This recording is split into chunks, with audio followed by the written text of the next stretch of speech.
Welcome to Storytelling with Saad. Our today's story, The Owl Who Loved Sunshine. This is chapter 4. At first, Lender was frightened. It was dark. It was time for owls to spread their wings and ride the night winds. Suddenly, he couldn't remember which star was a North Star and which star wasn't. Would he get lost?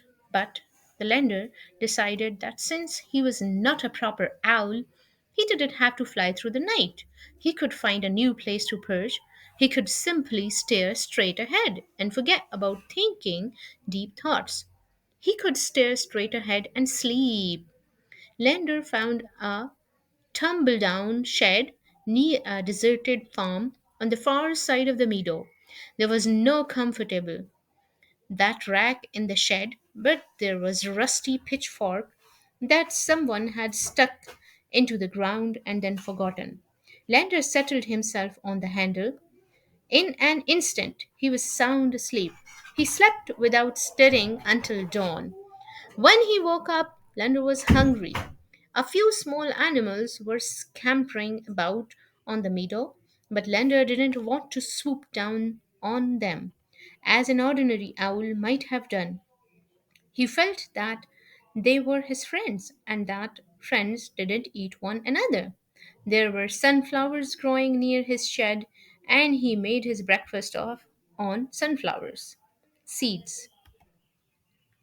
After breakfast, he was thirsty. He flew to the beaver's pond to get a drink. The beaver saw him coming and slapped the water with his tail.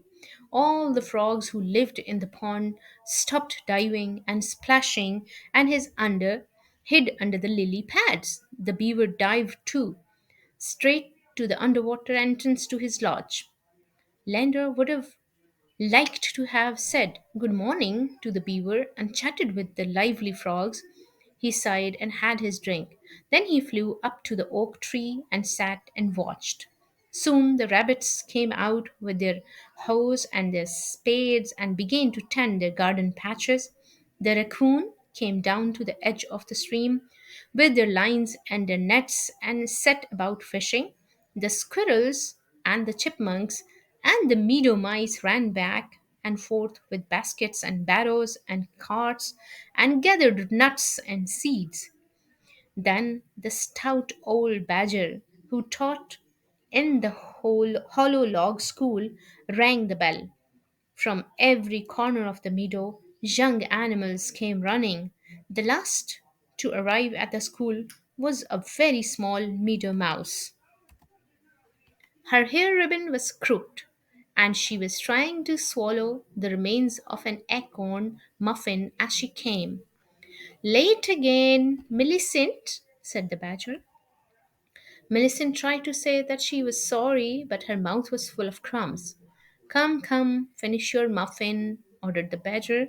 Then, as a reward for oversleeping, you can be the first to recite. The badger and the little meadow mouse went into the school, and the badger closed the door very shortly.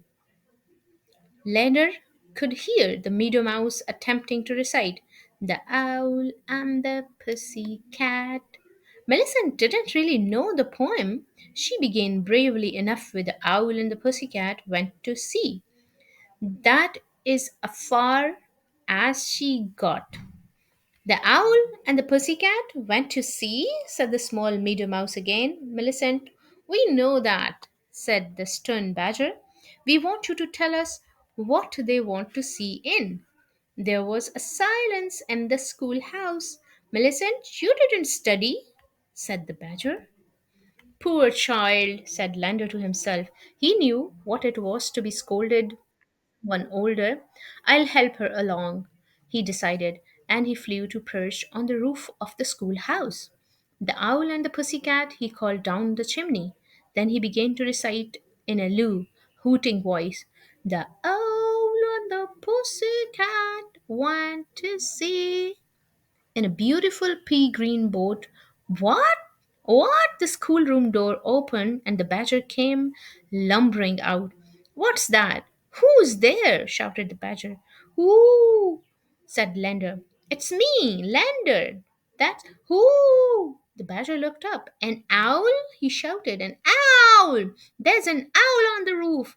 From the schoolroom came a crashing and a smashing and thumping, bumping. It sounded as if scores of young creatures were scuffing themselves into cupboards and hiding under desks. Tell them not to be afraid, said Lender. I won't hurt anyone. I only wanted to help Millicent. A likely story, snapped the badger. What do you mean, sir, flying about in daytime? I like sunshine, said Lender. Then you're a most unnatural owl indeed, said the badger. He went into the schoolhouse and closed the door.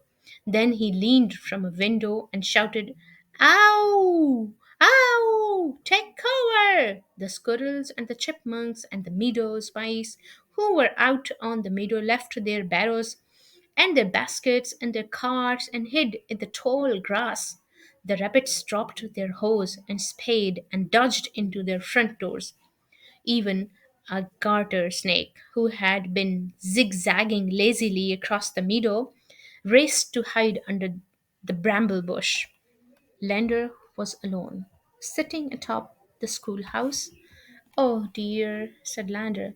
I only wanted to help the little meadow mouse. You mean you wanted to help yourself? To the little meadow mouse? Said a whinny voice quite near Lander. Lander turned to look behind him. He saw a weasel crouching at the edge of the clearing. His bright, hard eyes glittered. I'd like to grab that little meadow mouse and gobble her up too, said the weasel. But I'd never try it when the badger is around. Gobble her up, cried Lander. But I won't.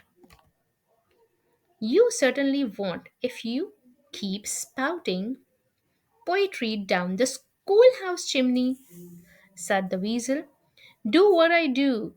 Lay low, keep quiet, then grab the young ones when the big ones aren't watching. The weasel licked his lips. Lander shivered in spite of the warm sunshine on his feathers. You don't belong on this meadow, he began bravely. The weasel chuckled. And I suppose you do? Some owl you are? Flying around in the daytime? I think you must leave, continued Lander. He trembled inside of himself when he said this, for he was interfering with a day creature. It might not be proper, but the weasel wanted to gobble up young Millicent. Proper or not, Lander knew he had to do something. So Lander pounced upon the weasel.